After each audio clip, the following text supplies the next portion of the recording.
प्राचीन समय की बात है। एक शहर में एक व्यक्ति रहता था जिसका नाम चंदन था।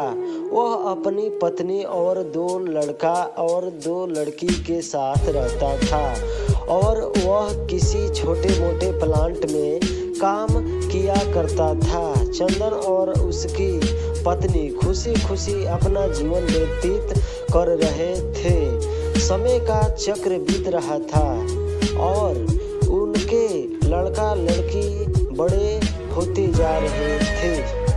जब उसकी बड़ी बेटी कक्षा 5 में पढ़ रही थी, तभी एक दिन स्कूल की छुट्टी के समय जब वह लड़की सीढ़ियों से नीचे उतर रही थी, तभी पीछे से किसी लड़की ने धक्के लगाने पर वह सीढ़ियों से नीचे गिर आई, जिसके कारण उसके पैर में चोट आ गई।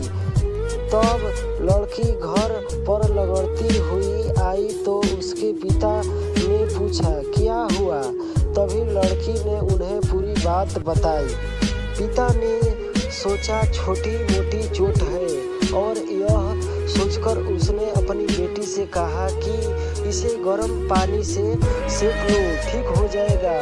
कुछ दिन बीतने के बाद लड़की का पैर फूलने लगा और उसे चलने में दिक्कत होने लगी। तभी उसके पिता ने कुछ लोगों की बातें सुनकर किसी एक ओझा को ले आए, जबकि उसे कुछ नहीं आता था और वह पैर ठीक नहीं कर पाया।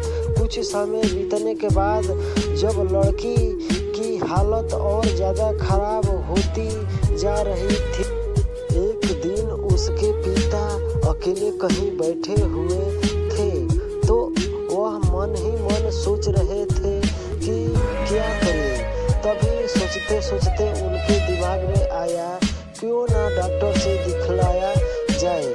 तभी दूसरे दिन वह अपनी लड़की को लेकर वहीं पास के अस्पताल में जाते हैं। डॉक्टर तभी लड़की को देखता है तो लड़की के पिता से कहता है कि जल्द ही इसका ऑपरेशन कराना होगा, क्योंकि इस लड़की के पैर में एक बहुत बड़ा घाव हो चुका है, जिसके कारण लड़की का पैर भी कटना पड़ सकता है।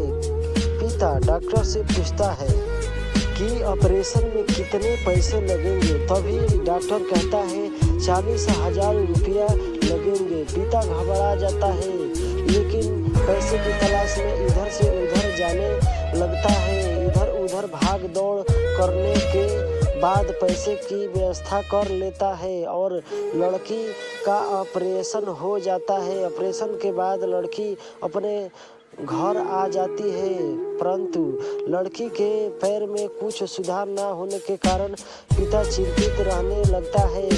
इसी तरह 4 साल बीत जाता है तथा पैर में लाख लाख रुपया लगाने के बाद भी लड़की का पैर ठीक नहीं होता है, जिस कारण से पूरा परिवार दुखी रहने लगता है। कुछ समय बीतने के बाद लड़की का ब्याह हो गया और लड़की के जीवन में खुशहाली आ गई।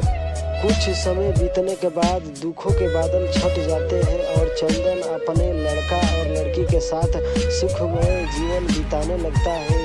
आज उसका परिवार खुशी परिवार जी रहा है। दोस्तों, जीवन में सुख और दुख दिन और रात की तरह होते हैं, जो कभी अस्थायी नहीं रहते। इसीलिए दुख के समय में कभी हिम्मत नहीं हारना चाहिए तथा सुख के समय में कभी अहंकार नहीं करना चाहिए। इसीलिए कहा गया है, जीवन का दूसरा नाम संघर्ष है।